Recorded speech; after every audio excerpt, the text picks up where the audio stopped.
Hello,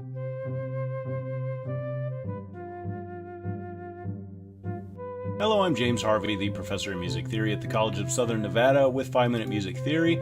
Let's start that timer and let's talk about the concept of relative, major, and minor. So every key signature has two possibilities of keys, either major or minor. Now we've already covered major keys, and you need to know how to determine major keys from their key signatures before you can start to figure out minor. Now, like I said, every key signature has two possibilities.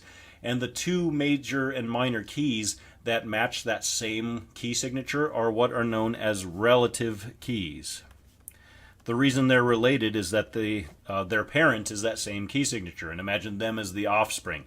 So we're going to find the relative minor of a major key. Let's do it with, how about a key that has 3 flats?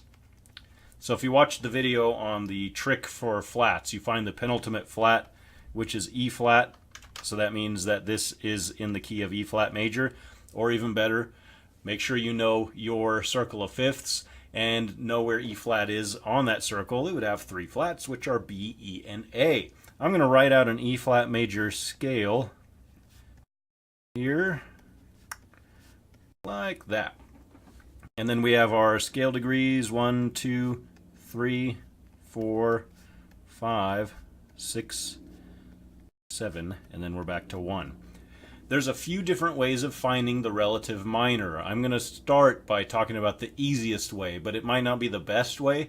It is definitely the easiest. To find that relative minor, you find the 6th scale degree of the major scale, and you have found the relative minor. I've circled that 6th scale degree, which is C.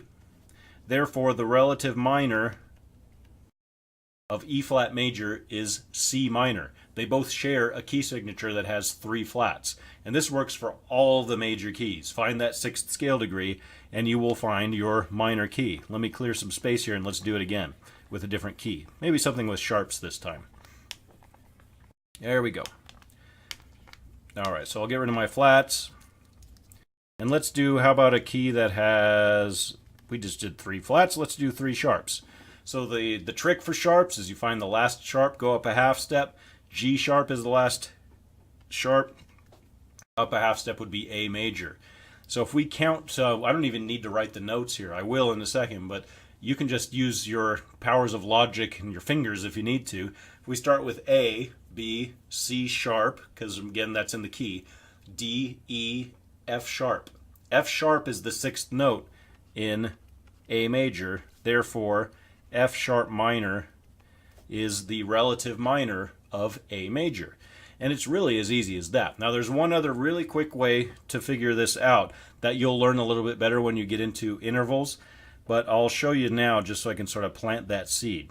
So I'm going to draw a little diagram here. We'll put a circle in the middle, 2 arrows. Now that's a lowercase m3. I have a little line over the m, which I'll explain in a later video. But this is an interval. It's a distance between 2 pitches called a minor third. And a minor third is 3 letters, including the starting pitch, just like when we figured out perfect fifths in the circle of fifths video. 3 letters and 3 half steps. And then what we do is we put major on top and minor on bottom. And if you figure out one of them, either major or minor, that's why this is useful, because you can go either way. You can just figure out the distance to the other one. So if I take this A and put it over here, that's the major key, A.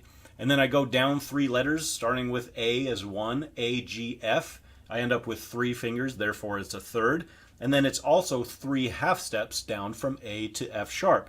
Therefore, F sharp is the relative minor of A major. When we get into intervals, I'll reintroduce this because it will make a lot more sense once we're more comfortable with our intervals. But for now, the best way to figure out the relative minor is just to use that trick where you find the 6th scale degree. And really, that's it when it comes to major, minor, key signatures, all of them. Thank you.